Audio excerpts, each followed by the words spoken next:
Hello everyone, मेरा नाम है डॉक्टर मोहम्मद काशिफ़ और आज की इस वीडियो में हम बात करेंगे कि किस तरह से स्ट्रोक और पैरालिसिस के वो पेशेंट जिनके हाथ में बिल्कुल मूवमेंट नहीं है या बहुत कम मूवमेंट है, उनके हाथ की जो मसल्स हैं, मांसपेशियां हैं, वो बहुत वीक हो चुकी हैं, जिसकी वजह से वो कोई अपनी डेली एक्टिविटीज़ नहीं कर पा रहे हैं, अपने जो रोज़मर्रा के काम हैं वो नहीं कर पा रहे हैं। तो किस तरह से वो एक्सरसाइजेस करें, किस तरह की वो मूवमेंट करें कि उनकी जो मसल की पावर है वो दोबारा से रिगेन हो, उनका जो ब्रेन है वो दोबारा से रीलर्न करे उनके मोमेंट्स को और दोबारा से रीएजुकेट हो तमाम मोमेंट के लिए। आज की इस वीडियो में हम लेके आए हैं आपके सामने मिरर थेरेपी, जिसके ज़रिए आप जो है मिरर के सामने एक्सरसाइजेस कर सकते हैं। उन एक्सरसाइजेस को करने के बाद मिरर के सामने आपके ब्रेन को जो है वो एक स्ट्रॉन्ग मैसेज जाएगा, एक अच्छा खासा स्टिमुलेशन होगा, जिससे कि आपका जो अफेक्टेड हैंड है उसमें मूवमेंट आने लगेगा। आइए शुरू करते हैं मिरर थेरेपी। तो व्यूवर्स, आपको करना ये है कि जो स्ट्रोक के पेशेंट है या उनके असिस्टेंट हैं या फैमिली मेम्बर्स हैं, उनको एक मिरर का इंतज़ाम करना है। अपने बाथरूम से मिरर उतार सकते हैं। कोशिश करें कि एक सिंपल मिरर होना चाहिए। तो उसके बाद में मिरर जो है किसी टेबल के ऊपर आपको रखना है।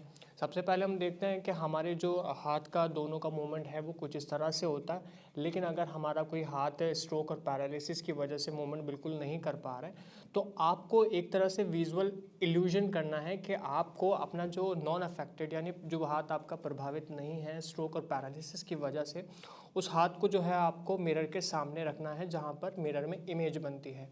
और दूसरा जो आपका प्रभावित हाथ है उसे आपको मिरर के पीछे रखना है।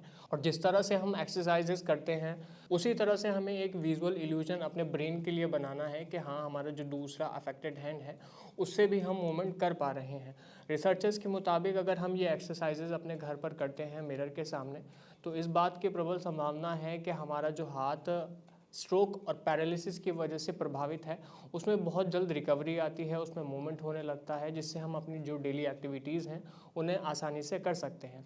आइए मैं आपको बताता हूं कि किस तरह से मिरर के सामने आपको ये एक्सरसाइजेस करनी है।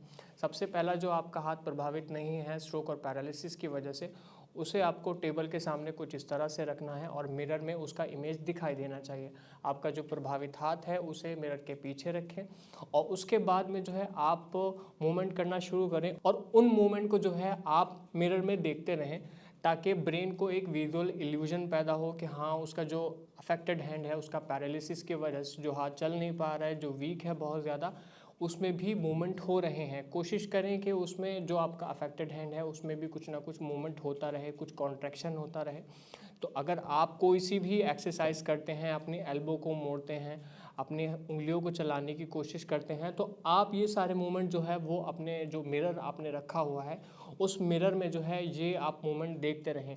अगर घर पर रहकर आप ये एक्सरसाइजेस करते हैं तो इस बात की बहुत ज़्यादा संभावना है कि आपका जो ब्रेन है, आपके जो ब्रेन के हिस्से हैं जो डैमेज हुए हैं स्ट्रोक की वजह से, उनमें दोबारा से मूवमेंट को करने की एक स्ट्रेंथ आए, ताकि वो दोबारा से मूवमेंट कर सकें। आपको मिरर के सामने एक्सरसाइजेस करता रहना है। जिस भी मूवमेंट को आप करना चाहते हैं वो मिरर के सामने आप अपने नॉन अफेक्टेड हैंड से मूवमेंट करते रहेंगे और आप जो है मिरर में उस इमेज को, उस जो आपकी हैंड की, जो आपके हाथ की जो तस्वीरें बन रही हैं, आप उसे मिरर में देखते रहें, ताकि आपका जो ब्रेन है उसको स्टिमुलाई जाए, उसको आपकी जो मसल्स हैं, जो वीक मसल्स हैं, उनमें कॉन्ट्रैक्शन पैदा हो, ताकि आप जो है अपनी डेली एक्टिविटीज़ जो हैं वो आसानी से कर पाएँ। आप घर पर रहकर ये एक्सरसाइज बहुत आसानी से कर सकते हैं। अगर आपको हमारी ये वीडियो पसंद आई है तो लाइक करें, शेयर करें, सब्सक्राइब करें। अगर आप हमारे डॉक्टर से बात करना चाहते हैं तो नीचे दिए गए नंबर पर आप हमें कॉल भी कर सकते हैं। धन्यवाद।